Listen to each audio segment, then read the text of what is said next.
Ang pulong sa Dios buhi og nagalihok nga gamhanan, labi pang mahait sa espada nga luway sulab, ug modulot ngadto sa gitagbuan sa kalagog espiritu, sa mga lutahan ug sa mga kauyukan, ug mutugkad sa mga hunahuna ug katuyuan sa kasing-kasing. Ang tibuok nga kasulatan gipaginhawa sa Dios ug may kapuslanan alang sa pagpanudlo, alang sa pagpamadlong, alang sa pagpanulid, ug alang sa pagmatuto sa pagkamatarong, aron ang tao sa Dios mamahingpit, masinangkapan alang sa tanang maayong buluhaton. Study to show thyself approved unto God, a workman that needeth not to be ashamed, rightly dividing the word of truth. So then, just as you received Christ Jesus as Lord, continue to live your lives in Him, rooted and built up in Him, strengthened in the faith as you are taught, and overflowing with thankfulness.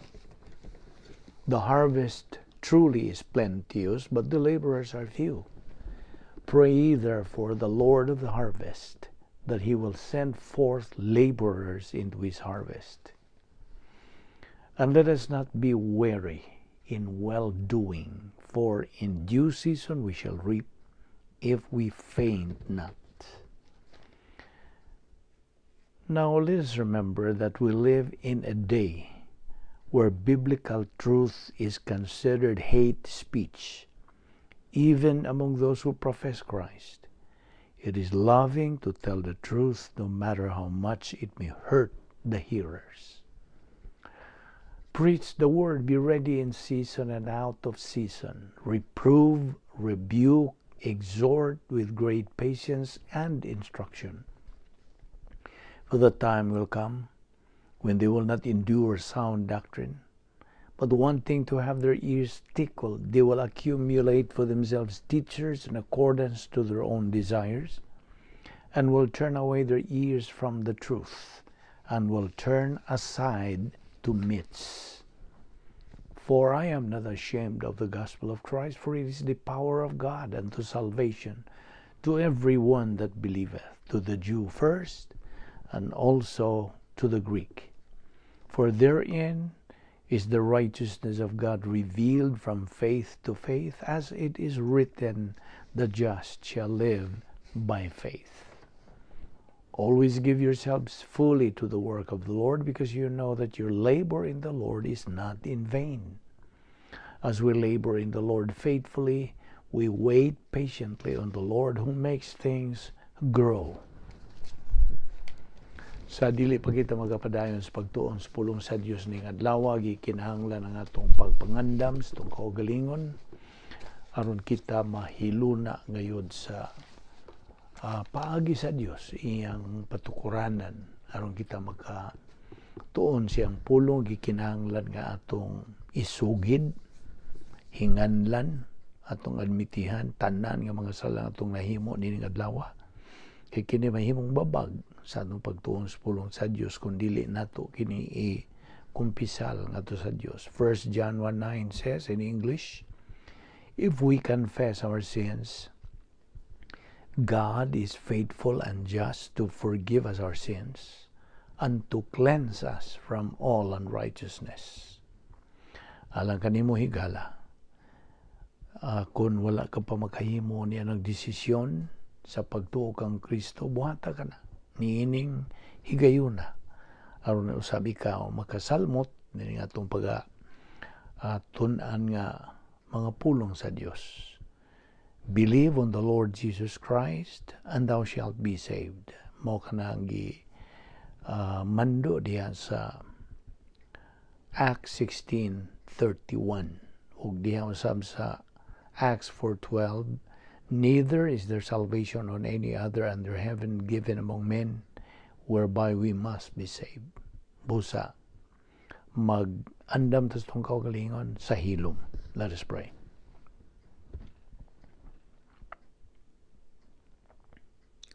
Let us pray. Balaan na mo nga Diyos, nagpasalamat kami kanimo, nininino sa mga laing adlaw nga imong gilugway, ihatag ka na mo, Diyos. Kining tanan grasya, tungod lamang sa imong kaluoy, sa imong gugma, imong kortesiya. Salamat o Diyos sa imong pagdala ka na mo ning dapita. Lamdagi kami, tultuli kami, dugang kamaturan sa pagtudlo sa Espiritu Santo ka na mo. Tangtanga mga babag ni sa mga naon, aron kami makadupot sa pagpunting lamang sa unsa may imong igatudlo ka na mo ning adlaw, kining tanan na mong ipasalamatan. Sa ngalan ni Ginoong Jesucristo, among bugtong manluluwas. Amen. Well, maayong adlaw sa tanan nato mga suki, mga higala, mga igsuon diha ni Kristo.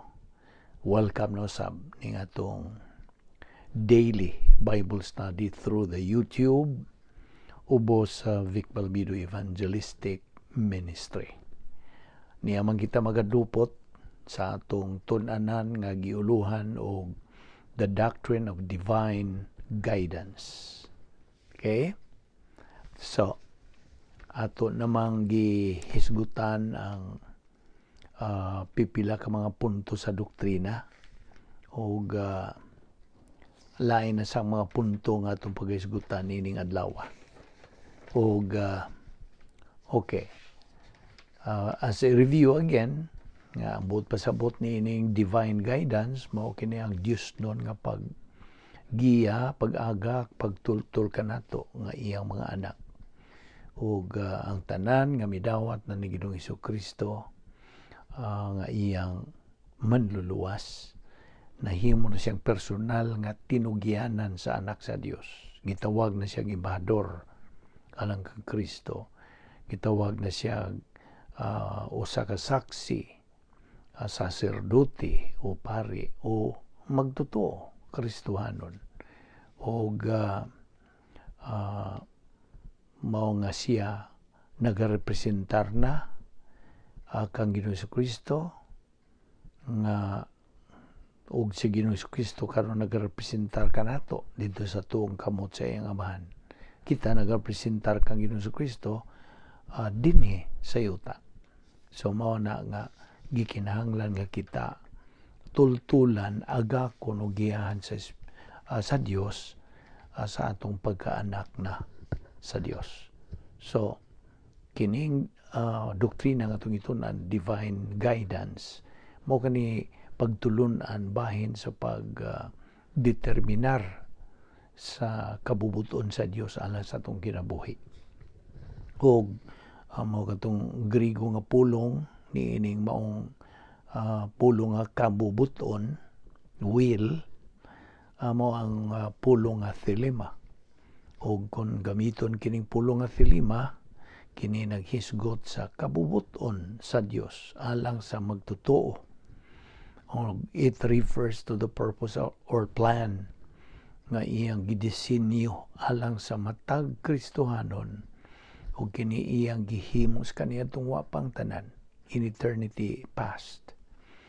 Mao nga usa sa mga dakong kalibog sa mga magtotoo nga ilang giatubang mao nga unsa man ako paghibaw sa kabubuton sa Dios. How can I be guided by Him? What is God's will for me? Kung bahin sa mga krisis, mga pagsuway, mga pagpiit, mga kalisdanan, suliran, gumunhap nga akong pag-atubangos kinabuhi. So, sa tibuok nga balaang kasulatan, kitang mga magtotoo are continually exhorted to know the will of God. Aron dili kita matawag og mga foolish. Mao man ang gitawag nato. We are foolish. Mao bitaw na sa Ephesians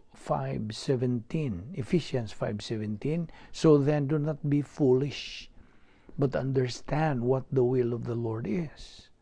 See? So kaya ang usa ka Kristohanon nga wa sayod way alamag sa kabubuton sa Dios is declared to be a fool. Og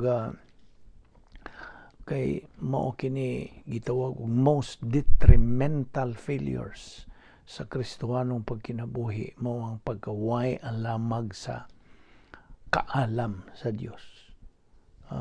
Kay kaalam man ang wisdom. Ang kahibalo, it's only knowledge.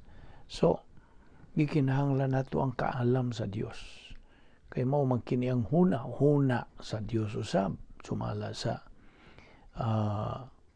Isaiah 55:8 and 9 o diha usab sa 1 Corinto 2:16, for who has known the mind or thinking of the Lord that he should instruct him.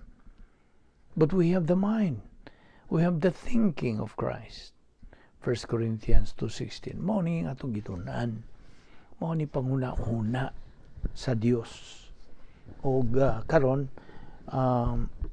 maghisgot ka kitag mga dugang mga punto sa doktrina o ipadayon nato kini nga di naangay ang usa ka Kristohanon nga may doktrina, di naangay siyang mahadlok sa bisag unsa. Anytime you allow fear to come into your life, ingon nga magtotoo, you are not living the spiritual life. Wa? Kay naman kay gitinir dihang kahadlok. See? Nun sa mananggi pasalig o mando sa Dios, if God is with us, meaning so diha sa operational divine dynas fear o kita na punan sa Espiritu Santo, if God is with us, who can be against us? Na besides ato na magisgutat karong tulo ka mga dagkong proteksyon panalipod sa Dios kanatong mga magtotoo, kining maong mga panalipod tulo ka mga dagkong panalipod mo ipikto lang kini sa diha nga naata magapuyo diha sa sulod sa atong dapit nga may gahom sa Dios, operational divine sphere ug niya kini sa atong pangunahuna. So every time nga tuwa ta sa sulod, then we are living the spiritual life and nobody can touch us. Namona, if God is with us, who can be against us? Wa gyud tay angay na yung kanang ikahadlok o ikabalaka. Kay wa naman ta kinabuhi pinagi sa atong makita kundi pinagi sa pagduo. We live by faith, not by sight. Mao na nga kanunay tang pahinumduman yan ang prinsipyo nga we have to learn and live, not live and learn. Hinumdum ka niya ng prinsipyo. Learn and live. Mo ka na hustong paagi. Kaya iyahaman na sa Diyos. Apan ang tawhanong paagi, the wrong way, is live and learn. Na mo na angay na ginang masilsil na to sa atong galamhan, ingon nga mga anak sa Diyos.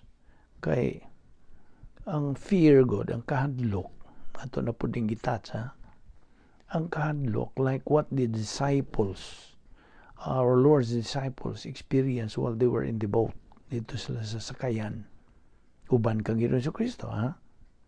Kadtong ilang kahadlok, mao to'y opposite sa pagtuo. Nangahadlok man sila. Kay, unsa may gisulti diyan sa Hebrehanon 11:1, faith is the substance of things hoped for and the evidence of things unseen. Mao na nga kung ikaw hadlukan, then huwag pagsalig. If you have fear, that means you do not have faith. You do not trust in the Lord. See? Unsa man nimo pagkangker, unsa man nimo pagbuntog kanang imong kadlok. Pagtuon, pagtuo, paggamit sa pulong sa Dios lamang. Mora. Dili na madag sigig simba, sigig buhat niya ng mga tulumanon. Dili. Ang Diyos nagaingon, simple kayo, yano kayo. Tuni akong pulong. Tuni akong mando. Tuuhi. O niya, imo ka kanang hangpon, imo na kanang angkunon, o imo na magamit. You see? Kung gibalik-balik yun yung prinsipyo ang wa kay butang nga magamit, kung wa ni mo na tuuhi, wa ni mo na angkuna. See? So, human ni mo tun katuni ang pulong sa Dios, imo nang tuuhan, imo nang dawaton, aron imong magamit. Okay? So, ang pulong gud sa Dios, gihatag, gitagana, gisangkap sa Dios kanato for our own benefit. Naon sa may benefit imo mangkon kung di mo na angkonon, di mo tuuhan, di mo dawaton, di mo na gamiton. Wala. You see? Ang pulong sa Dios, ang sulti na to kanunay sa di pa ta magsugos pagtuon sa pulong sa Dios. The Word of God is alive and powerful. Buhi o nagalihok nga gamhanan. You see? Okay. Now, as a review gyapon doon nalay duha ka matang sa mga magtotoo nining kalibutan na. Ang mga nanghadlok o mabalakon, they are losers. Ang ikaduha, those who have faith, pistis, sa Grigo nga pulong pistis ang faith, pagtuo, they are the winners. So duha ka klaseng mga magtotoo, losers and winners. So, ang pagtuo, gikinahanglan when we face any storms of life. Basta, pagtuo ra. O kini pagtuo, dili ni maugmad. Kung wa kay pagtuon lagi sa pulong sa Dios, bitaw na sa unsa ng bersikulo. Unsa man ng bersikulo nga nagaingon og faith comes by hearing, and hearing by the Word of God. Unsa man na? Roma 10:17. Kalimot ka? Romans 10:17. Faith cometh by hearing, and hearing by the Word of God. Mo na, kini nga imong gidungog karon. Mga pulong sa Dios nga atong giat-at dinhi, hisgutan, gituki, kanang tukbil, all of this synonym sa Bisaya, ato ning gisgutan aron maugmad ang atong pagtuo sa Dios. You see? So faith is needed when we face any storms of life. Kaya ang plano gud sa Dios, the protocol plan of God is a life of courage. Kinabuhi kini nga may kaisog. Ug ang imong pagtuman hining maong protocol nga plano sa Dios is learning courage pinaagi sa metabolized Bible doctrine. Ginaling na niya sa atong kalag. Now, ang usa ka magtutuo can only acquire courage pinaagi sa iyang pagkat-on sa protocol nga plano sa Dios ug ang paggamit sa napulo ka mga kasulbaran sa mga suliran. 10 problem-solving devices. Ako rago kang pangutanon, unsa man tong tulo ka mga spiritual skills nga itong gihisgutan na. Review gihapon kini. The 3 spiritual skills, angay gining masilsil na. Ang nag-una ni rebound, ang imong pagkumpisal, pagsugid sa imong mga sala. Mao kanay una. Spiritual skill na. Ikaduha, ang imong spiritual momentum. Kini atong gibuhat, apil na ni. Usa na ni sa proseso sa spiritual momentum. Kanay kung momentum, kanang pagsigi, padayon, malahutayon. Kini atong gibuhat adlaw-adlaw man ni atong pagtuon sa pulong sa Dios, mao ni spiritual momentum process. See? Kini mo ipikto lang ni spiritual momentum sa diha nga imong dawaton, angkonon, tuuhan ang imong gikatunan nga pulong sa Dios. Kay mo ra nang higayon na nga imong magamit na kay mo namang gituhuan. Kasabot ka? So mo na, akong balikon ng spiritual skills, una, rebound, pagkupisal. Ikadua, spiritual momentum. Pag masigihon sa iyong pagtuon, pulong sa Diyos, pagsibog sunahan. O kay katulo, ang imo ng paggamit niya itong problem-solving devices. Na po, good ni, 10 problem-solving devices nga, giandam, gisangkap sa Diyos kanatong mga magtotoo. See? O sa imong pagpadayon nini, na kay kalig-on diya sa imong una-una. You now have stability of your mental attitude. O this will lead you to stable emotion. Lig-on ang imong pagbati. Pasabutan ng lig-on pagbati nga dili ka na kontrolahon sa imong pagbati kung dili ikaw ang magakontrol. You see? Sabtag na.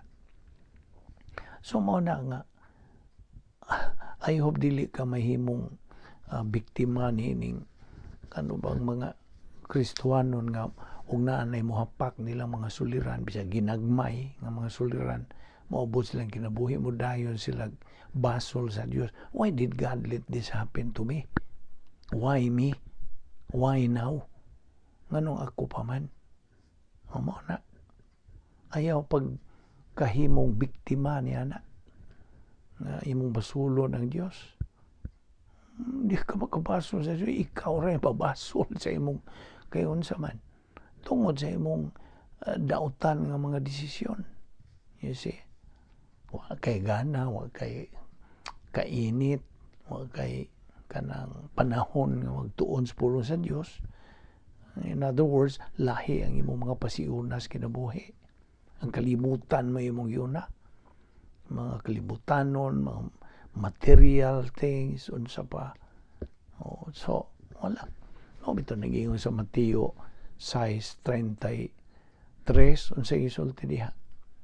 Pangitao una ang gingharian sa Dios ug ang iyang pagmatarong ug kining tanan igadugang ra diha nimo. Seek ye first the kingdom of God and His righteousness, and all these things shall be added unto you. Sama ng imong mga pasiuna, lahi man, di man mao, o man mutunong sa kabubuton sa Diyos. Mao na nga, kung naay Kristiyanon maingon nga nganong naingon man kuniini, then gapaila lang yun nga wa pa siya makakabot yun sa espirituhanong paghamtong.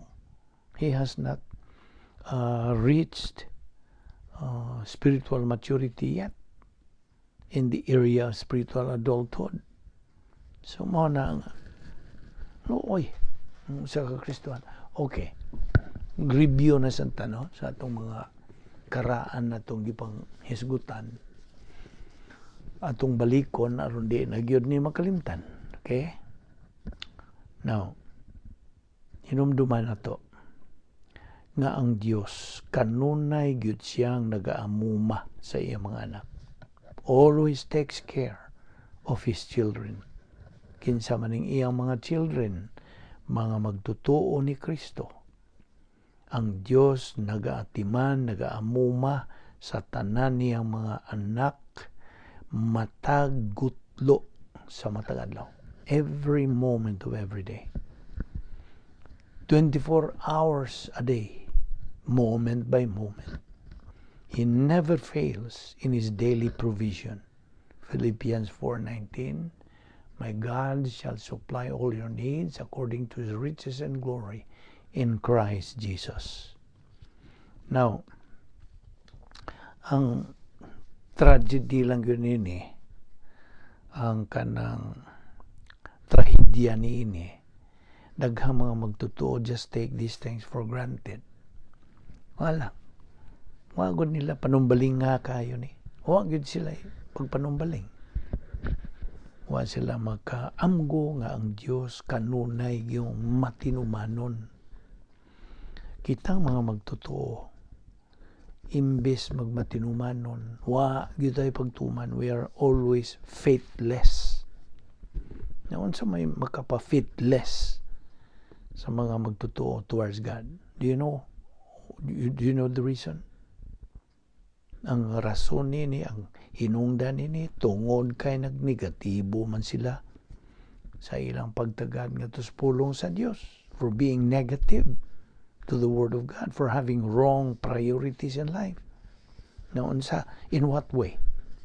Nga na sila mga sayop nga mga pasiunas kinabuhi. Answer, for being people emphasis, not God emphasis. Tao ray lang gitanaw. Wa nila tanawa, wa nila panumbalinga ang Dios. Not God emphasis. Kaya mga duha ra mo ka klaseng mga magtotoo, winner believers o loser believers. Mga magtotoo nga mananaog o mga magtotoo nga mga pildiro. O na nga papilion ta. Unsa may atong gusto? Mahimo ba gusto ba tag mapildiro? Loser believers o mananaog? No. Principle, na prinsipyo din ang kinabuhi labihan sa pagkamabulukon kuna kay pulong sa Dios. Apan makaluluoy kanang alaot kun walay pulong sa Dios. Life is fabulous with doctrine, but miserable without it. Kung ikaw magtotoo, magpabilin ka, magpadayon kang pagka-negatibo, kanang ang in English dinhing pulong, by being negative, recalcitrant, lethargic, and indifferent. Mura ba ka lahi, lain imong pagtagad towards God's Word. Ang kanang mao magtutuwa when confronted by problems in life, mao lagi na. Managingon sa in English, would easily throw in the towel, surrender, give up. Kung mudayon sa ingon sa mao laging famous cliche, famous yun ang cliche panultihon. Why did God let this happen to me? Kaya binimo, kitang mga magtutuo, gihatagan ra bagyog kanang angay-angay nga mga pribilehiyo ug angay-angay nga mga opportunity. Equal privilege and equal opportunities by God. That believers have no reason, rason why katarungan, why they cannot be victorious in their spiritual life. Nga naman, because everything that we believers need in life, gisangkap ng daan sa Dios. Dugay rang giandam sa Dios. Tagana na sa Dios. Dito pas kaniadtong wapang tanan. So may mga ehemplo ni mga kasangkapan, provision sa Dios. Nato nga mga magtotoo. Na unag yun, nag-unag yun ang kaluwasan. Di ba? Mo ni kasangkapan nga gihatag sa Dios. Salvation. When you believe in Christ, you got saved. Naluwas ka. Ang imong eternal life, eternal salvation has been settled once and for all. Yan itong higayon kung imong gidawat sa Ginoong Kristo. Diha. Gibalhin na ka sa imong magasasala, ngadto na sa imong matarong na sa tubangan sa Dios. Ang sa payuban, gisangkapan ka, kita ba, mga magtutuo, gisangkapan kita sa Dios o mga panalangin, dinhi paganis panahon, blessings in time, o tuwa pag yung mga panalangin dito sa eternidad. It's gonna be parlayed there. Unsa pa gisangkap sa Dios kanato? Bible doctrine, pulong sa Dios, kiti katong gitun-an. Grasya ning tanan. Unsa pa? Ang napulo nga kasulbaran sa mga suliran, 10 problem solving devices. Unsa pa? Ang rebound, ang pagkumpisal, pagsugid sa itong mga sala. Mao kanay gauna gyud na mo na gauna sa 10 problem solving devices rebound. Unsa pa? Logistical grace. Unsa man yung mga logistical grace? Well, imong bana, imong asawa, imong mga anak, imong panimalay, imong trabaho, imong negosyo, imong mga sakyanan, tanan. Mao ni ginganlag logistical grace. Unsa tuyo? Tuyo sa Dios aron kita magatuon sa iyang pulong, magatubo sa atong kalag. Mao nay tuyo ang gihatagan ni mga logistical grace. You see, mao na nga mao na when believers paminaw when believers gain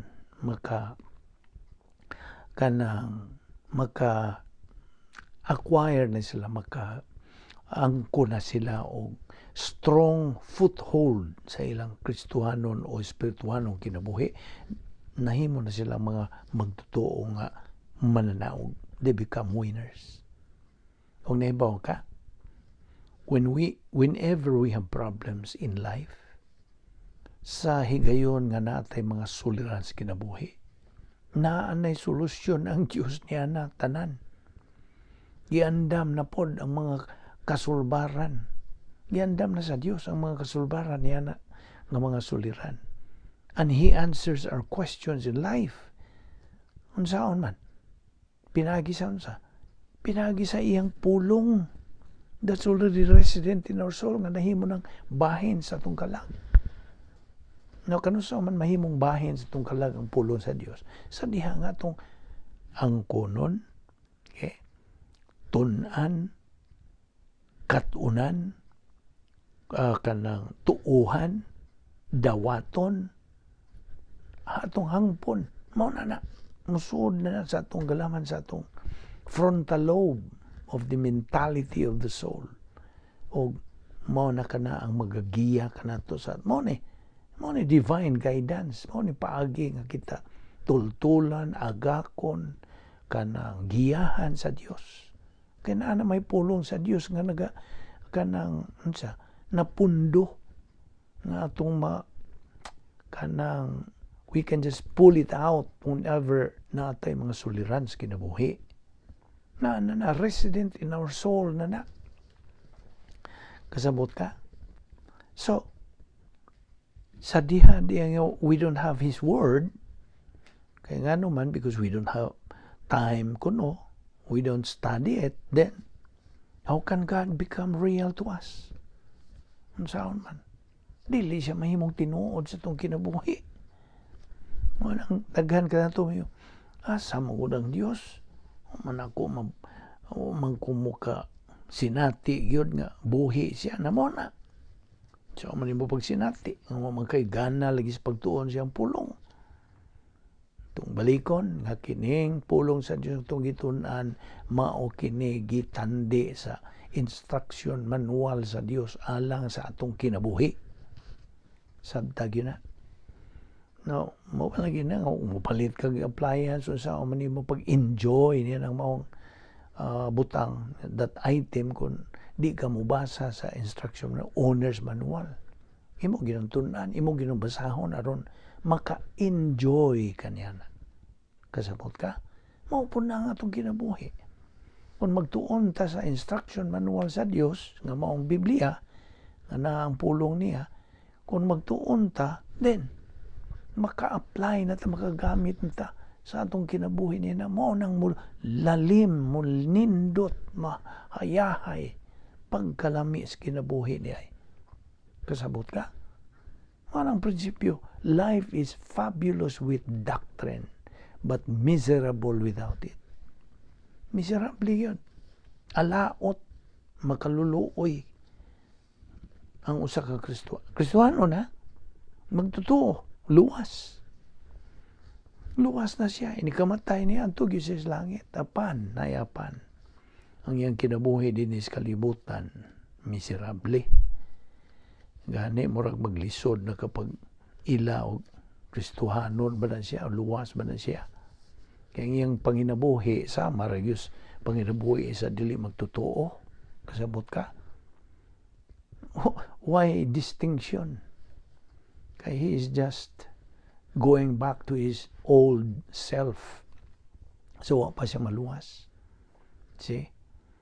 Ang bagong naluwas, kitang mga kanang luwas na nga mga magtutuo na, we are a new creature. Nahimot ang bagong mga binuhat. Nangatao gud ta pag-usab. Ayaw nakalimti. So mo na, let us remember that the only solution, real solution, genuine solution, absolute solution sa suliran sa usa ka magtutuo, maurang pulong sa Dios. Sabtagi na. Kaya na ang prinsipyo, barog yun ang prinsipyo. Human solution is no solution. Only divine solution is the real, genuine, absolute solution. Nibaw ka? Ang usa ka magtutuo nga way pulong sa Dios only accumulates garbage in his soul. I'm sorry to tell you. Garbage, basura yun nga naa sa iyang kalag. Sabtag yun na. This is a point of doctrine nga. Bugat kaya na. Diba? Murag kanang loaded kayo ng mga pulunga. A believer who does not have God's word only accumulates garbage in his soul. What ay mahimo niya na. So, mauning mga punto atong gidadihan nimo. Ato ni ipadayon, ugma, may daghan pa man tag paghisgutan ni. Anhi lang una kita kutob, padayon kita sa atong paghisgot ni ining doktrina sa divine guidance. O magahisgot pa kita dugang pagyod nga mga punto sa doktrina. Points of doctrine. Labi na nga karong panahon na gyud nanganginahanglan na gyud dugang pagyong mga kamatuoran. This is just the right time. Kay wala kining panahon. We have to purchase the time because the days are evil, matud pa sa pulong sa Dios. Muna nga, we have to shield ourselves. Mangandam tas itong kaugalingon sa pag-atubang sa daghan at mga suliran sa kinabuhi. Magkadaghan man yun. Okay? So, di nilang una kita kutob, gidapit ka sa padayon, pagsubay nining atong adlaw-adlaw nga pagtuon sa pulong sa Dios. Nining Bible study through the YouTube ubos sa Vic Balbido Evangelistic Ministry. Magamputa.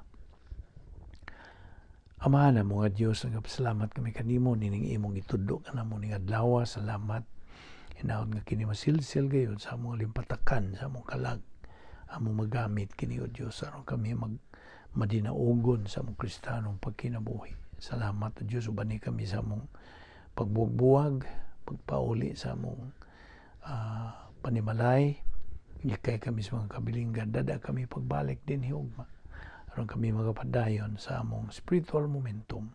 Ing tanan among ipasalamatan sa ngalan ni Ginoong Hesukristo, among manluluwas. Amen.